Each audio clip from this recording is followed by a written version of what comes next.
తిరుపతిలో జరిగిన ఒక భారీ చోరీ కేసు రాష్ట్ర వ్యాప్తంగా సంచలనం సృష్టించింది.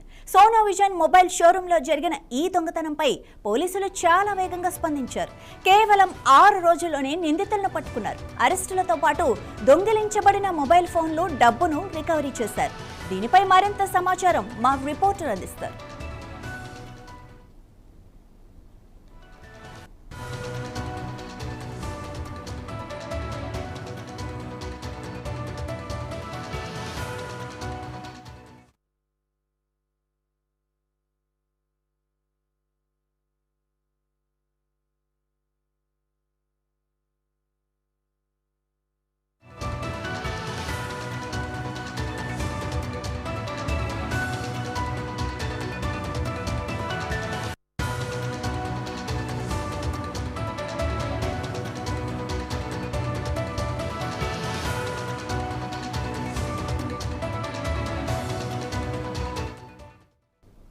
తిరుపతి నగరంలో కలకలం రేపిన సోనో విజన్ మొబైల్ షోరూం చోరీ కేసును పోలీసులు ఛేదించారు.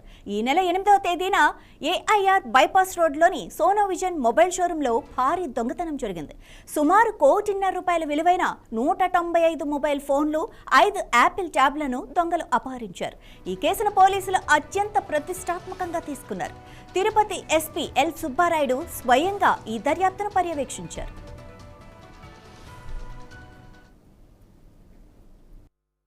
మంది పాల్గొన్నారు.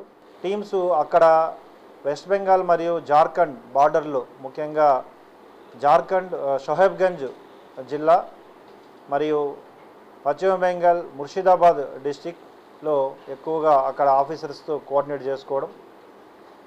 ఈ అఫెన్సెస్ ఎక్కువగా ఇంతకు ముందు జరిగిన అఫెన్సెస్ అన్నీ కూడా మాల్దా మీదుగా నేపాల్ లేదా బంగ్లాదేశ్కి ఎక్కువగా తరలించారు. దాన్ని బేస్ చేసుకొని ఇక్కడ వచ్చిన టెక్నికల్ ఇన్ఫర్మేషన్ని పూర్తిగా అనలైజ్ చేసి ఆలం షేక్ అనే వ్యక్తిని గుర్తించడం జరిగింది. ఆలం షేక్ అనే వ్యక్తి షోహెబ్గంజ్ ఆఫ్ వెస్ట్ బెంగాల్.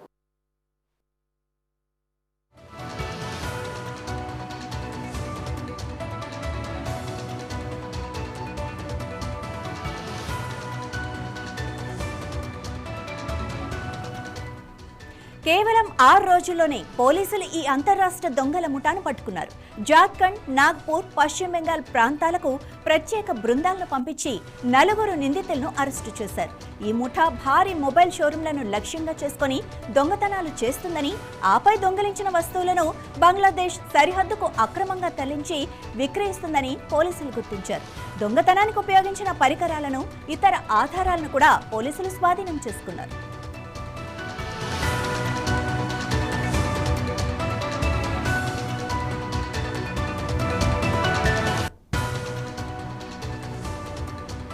అపహరణకు గురైన మొత్తం మొబైల్ ఫోన్లు, ట్యాబ్లను పోలీసులు రికవరీ చేయడం విశేషం. ఎస్పీ సుబ్బారాయుడు మాట్లాడుతూ, బంగ్లాదేశ్ సరిహద్దుల్లో దొంగతనాలకు ఉపయోగించే ప్రత్యేక పద్ధతిని ఈ ముఠా అవలంబించిందని వెల్లడించారు. ఈ కేసు ఛేదనలో కీలక పాత్ర పోషించిన పోలీస్ అధికారులను, సిబ్బందిని ఎస్పీ అభినందించారు. భవిష్యత్తులో ఇలాంటి సంఘటనలు పునరావృతం కాకుండా ఉండేందుకు వ్యాపార సంస్థలు సీసీ కెమెరాలను ఏర్పాటు చేసుకోవాలని, భద్రతా సిబ్బందిని నియమించుకోవాలని ఎస్పీ సూచించారు.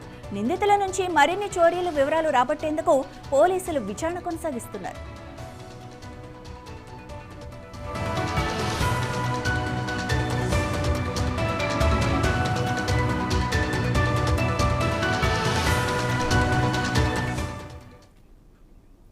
ఈ కేసు ఛేదనతో తిరుపతి ప్రజలు ఊపిరి పీల్చుకున్నారు. పోలీసుల శ్రమ, వేగవంతమైన దర్యాప్తు స్పష్టంగా కనిపించాయి.